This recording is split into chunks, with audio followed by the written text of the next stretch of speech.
դաշնակիցը դաշնակցից որևէ բան չի կարող պահանջել։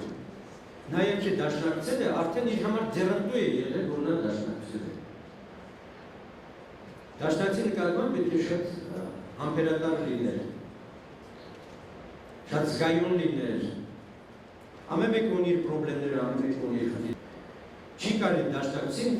անկյուն սերվել։ Դու քոնն ես անում, դու իրենն անում, մի քիչ այն չի ինչ-որ քո ցանկացածն է։ Դաշնակցին դու ներկայացնես հստակ քո տեսակետը, նայել իր տեսակետը, տեսնում եք համաձայնություն չկա։ Ծայրահեղ կարծիքներ են, փորձում եք մոտեցնել այդ կարծիքները իրար։ Եթե մի քայլ պիտի անեիք, ոչինչ, այսօր կես քայլ եք անում, դա էլ գործ է։ Շատ նուրբ, ինչ ասեմ, համբերատար, զգայուն աշխատանք եւ պիտի շարունակենք։ Կարող է ինչ-որտեղ մեզ նեղացնի անգամ, կարող է սխալանի, կարող է ճիշտի արտահայտություն տալ մասին, բայց եթե մենք ընդհանուր գործ տեսնում ենք, դա էլ պիտի անտեսենք։